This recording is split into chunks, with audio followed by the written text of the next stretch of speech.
Welcome to the incredible Intaka Island Wetland Reserve, located just 12 kilometers from the center of Cape Town, on the north side of the sprawling Century City complex. This award-winning 16-hectare site is home to over 177 species of indigenous fynbos and 120 different species of bird. So today we are visiting Intaka Wetland. It's one of my favorite urban birding sites in Cape Town.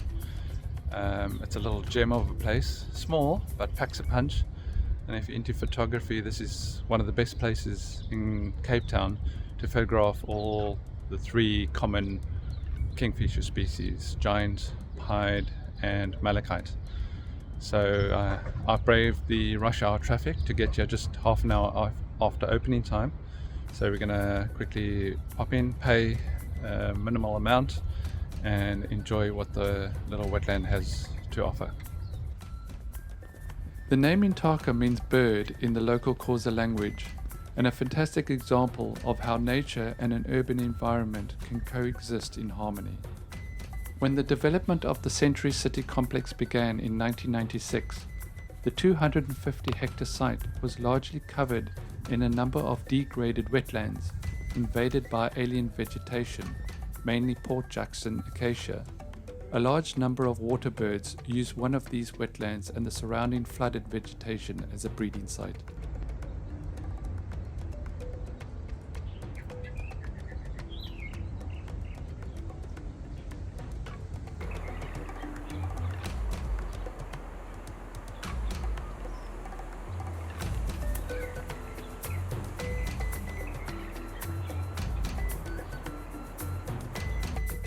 Cape wagtails are widespread in southern Africa and is one of Cape Town's most common birds, often found in urban environments, feeding right amongst the human populace, often right at their feet.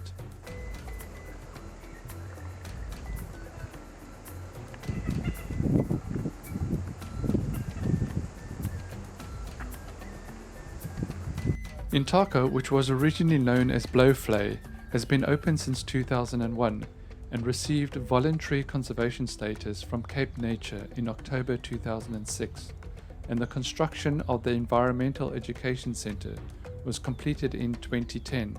Intaka Island and the Eco Centre now plays host to a range of visitors ranging from pensioners and school groups to corporate training functions and birthday parties. Intaka is made up of two distinct halves. One is an area of seasonal pans surrounded by natural Strandveld bush habitat. This area has been preserved to protect some rare plant species, and the pans flood from June to September. And the other half of Intaka is totally artificial, yet supports most of the bird life. It has been created from a sandy area formerly covered in alien scrub. In this 8-hectare section there are 4 wetlands, 2 reed beds, a small lake and a wet marsh. The wetlands are very small but very productive in aquatic insects and fish. Walking out right after entering the Eco Centre, you have 2 trails to choose from, the Grysbok and Weaver Trail. I must confess I have never walked the Grysbok Trail before because I normally run straight to the 2 famous bird hides and tend to sit there all day.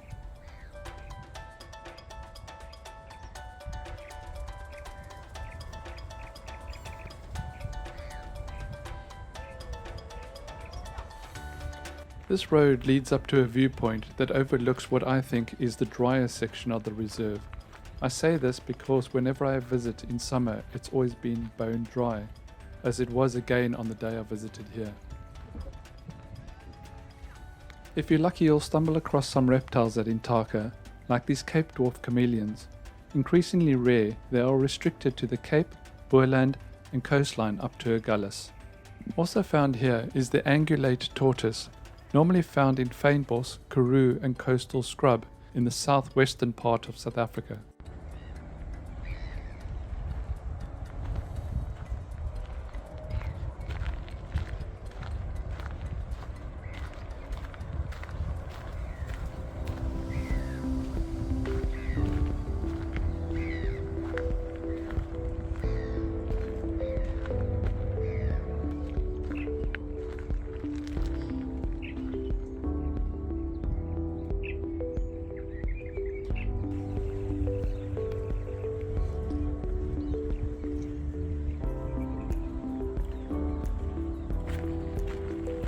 This is a view over the main lake at Intaka and shows you just how close the urban environment is to this little green oasis, and yet it still thrives.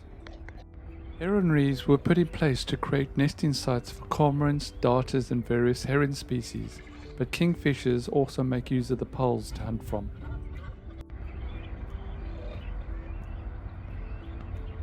African darter are found throughout sub-Saharan Africa and are sometimes called snake birds after their serpentine appearance when submerged in water with only their long thin necks protruding above the waterline. And now arguably onto the best part of the wetland, Intaka's two best hides, Heron hide and its very famous Kingfisher hide. The hides are situated very close to each other, but they couldn't be more different. The Heron hide looks east into the sun and over Intaka's main lake, while the Kingfisher hide looks west over a small protected body of water. It's almost impossible to have the Kingfisher hide to yourself early mornings, even midweek like today was. The best time to photograph the kingfishers is early morning, just as the gates open.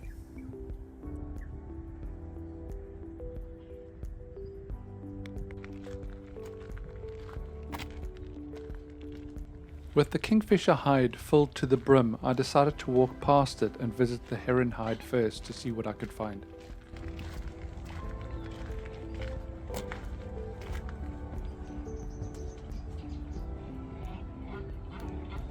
The hide is located right on the water's edge and nestled in amongst the reeds, giving great views over the lake and nearby grassy edges.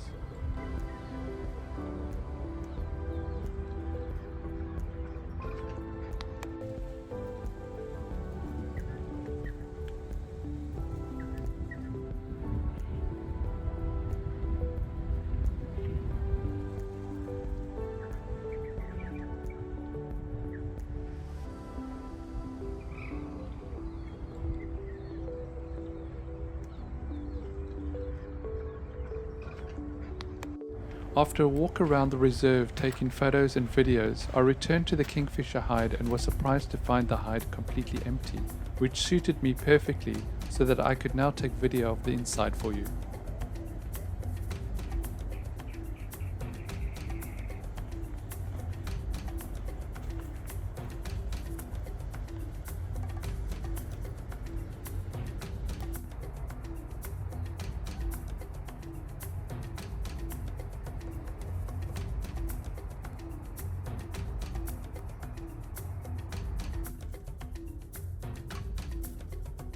The kingfishers are undoubtedly the stars of the show here, but other skulking species sometimes show brilliantly here too, like this little bittern. Even painted snipe have shown well here in the past. Little bittern are found in Africa, Central and Southern Europe, and Southern Asia. Crepuscular and normally solitary, they feed on fish, amphibians and insects caught while skulking through the reed beds. Represented by two subspecies in Africa, the nominate race breeds in the Palearctic and is present mainly in the eastern half of Africa during the southern hemisphere summer, and the other breeds through most of sub-Saharan Africa.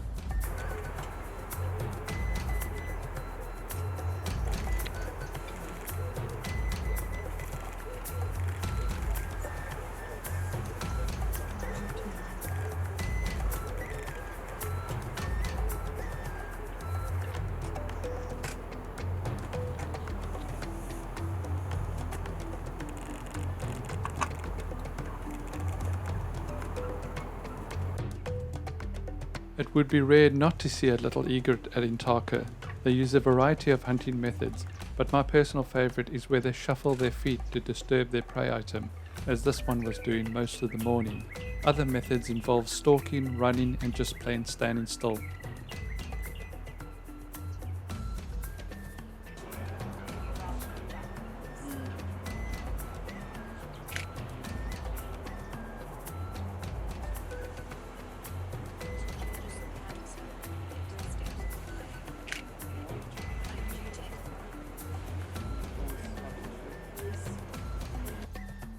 African sacred ibis is native to much of Africa as well as small parts of Iraq, Iran and Kuwait.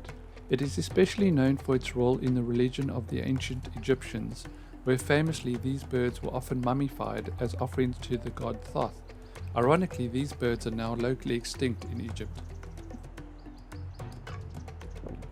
The giant kingfisher is the largest kingfisher in Africa, where it is a resident breeding bird over most of the continent south of the Sahara Desert. These birds are tunnel excavators and lay typically 3 eggs at the end of it. The tunnels are generally 2 meters long. Males have the chestnut breastband and the females have the chestnut belly. An easy way to remember this is that the males have the fancy waistcoats, but it's the females that wear the trousers in the relationship.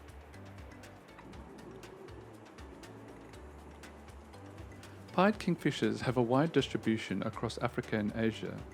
Their black and white plumage and their habit of hovering before diving for prey make them distinctive.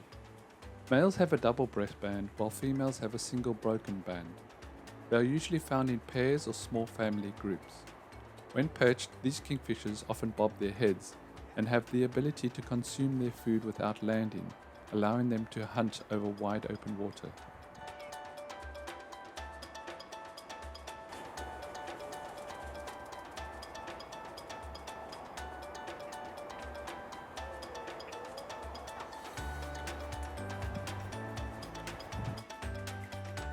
Malachite kingfishers occur throughout sub-Saharan Africa and are made up of 5 subspecies. Even though small, malachites are fiercely territorial and are solitary outside the breeding season. Laying between 3 and 6 eggs, both adults incubate the eggs. However, after about 30 days of caring for the chicks, the adults drive them away and return to their solitary lifestyle. They'll feed on just about anything they can fit down their throats, consisting of crabs, prawns, frogs and aquatic insects, but predominantly they'll feed on fish, often returning to the same perch they dove from to batter the fish before swallowing it down whole.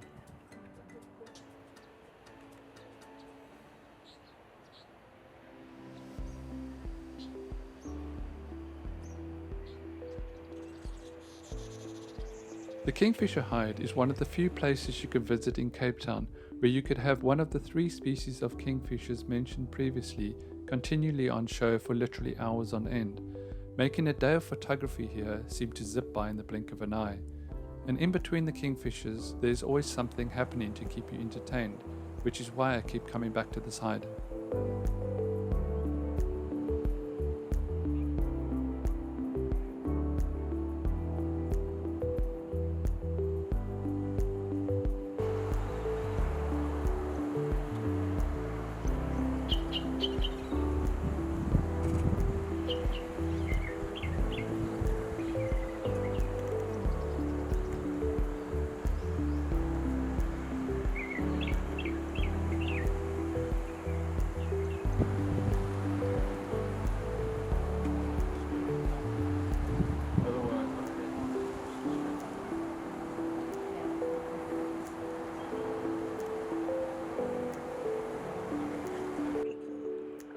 The purple heron is a wide-ranging species of wading bird in the heron family. It breeds in Africa, Central and Southern Europe, and Southern and Eastern Asia. The Western Palearctic populations migrate between breeding and wintering habitats. Similar in size to a grey heron, but smaller and darker plumaged. It's also a more evasive bird, favouring densely vegetated habitats near water, particularly reed beds. It hunts for a wide range of prey including rodents, nestling birds, snakes, lizards, insects and frogs, either by stalking them or standing waiting in ambush. But its preferred prey is fish, often catching specimens that don't look like they'll fit down its throat, such is the case here. I watched this bird repeatedly release and re-stab its catch until finally, exhausted, it moved off into the dense reeds to begin the arduous task of getting it down.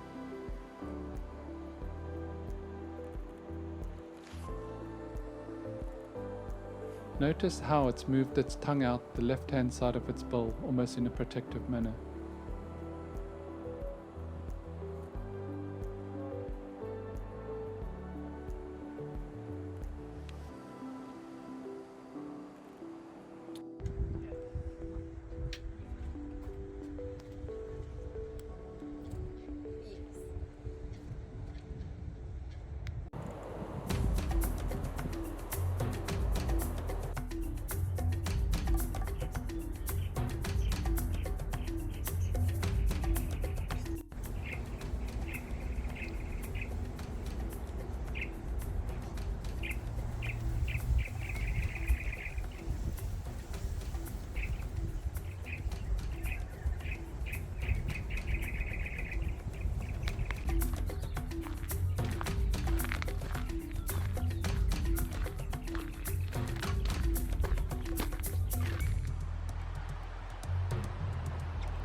Intaka Island is completely surrounded by the Grand Canal, and a 35-minute ferry can take you all the way around it and operates every day except Sunday between 9:30 and 2.